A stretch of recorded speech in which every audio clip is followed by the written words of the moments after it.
Hello दोस्तों, आप देख रहे हैं डी कोड इंडियन।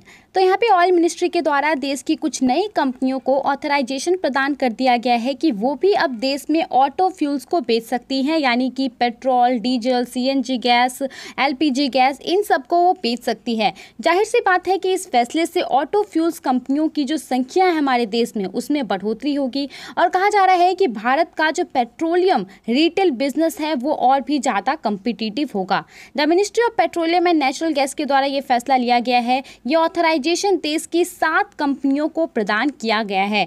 यहाँ पे देखिए, ये जो ऑथराइजेशन दिया गया है ये 2019 में मार्केटिंग ऑफ ट्रांसपोर्ट फ्यूल्स के लिए जो गाइडलाइंस था उसको पहले रिवाइज किया गया था और उस रिवाइज्ड गाइडलाइंस के थ्रू जो है यहाँ पे ये ऑथराइजेशन प्रदान किया गया है। कौन कौन से प्रोविजन 2019 में ऐड किए गए थे इसको जानना जरूरी है। प्रोविजन के अकॉर्डिंग कोई भी एंटिटी अगर भारत के पेट्रोलियम रिटेल बिजनेस में एंटर करना चाहती है तो उस पर्टिकुलर कंपनी का नेट वर्थ 250 करोड़ होना चाहिए। रिटेल के अलावा अगर वो बल्क पेट्रोलियम बिजनेस में एंटर करना चाहती है तो इस कंडीशन में उस पर्टिकुलर कंपनी का नेट वर्थ 500 करोड़ रुपया होना चाहिए। रिटेल और बल्क बिजनेस के लिए अलग से एप्लीकेशन देना पड़ेगा कंपनी को और एप्लीकेशन फीस यहाँ पे 25 लाख रुपया बताया गया था, जो कि नॉन रिफंडेबल था, यानी कि रिफंड वापस कंपनी को नहीं मिलने वाला था।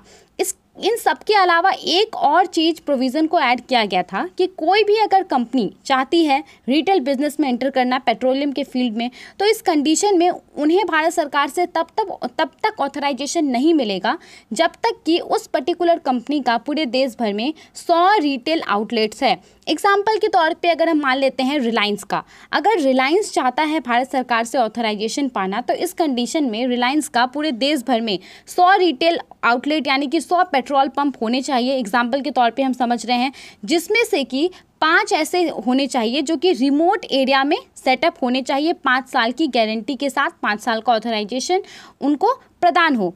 इसके अलावा देखिए, अब बात करते हैं कौन कौन सी कंपनियों को यहाँ पे ऑथराइजेशन प्रदान किया गया है। देखिए, सबसे पहले कंपनी है रिलायंस इंडस्ट्रीज़। अब देखिए, रिलायंस इंडस्ट्रीज़ को यहाँ पे फ्रेश मार्केटिंग ऑथराइजेशन प्रदान किया गया है।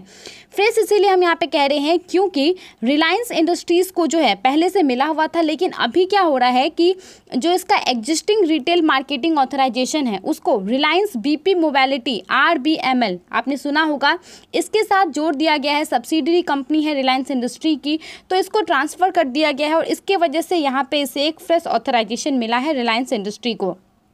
उसके अलावा IMC Assam Goa company, on site energy, MK agrotech, RBML solution India और मानस एग्रो इंडस्ट्रीज़ एंड इंफ्रास्ट्रक्चर। तो ये 7 ऐसी कंपनियां हैं जिनको कि ऑयल मिनिस्ट्री के द्वारा ऑथराइजेशन मिल गया है। आप इस फैसले के बारे में क्या सोचते हैं? हमें अपना ओपिनियन ज़रूर बताइए।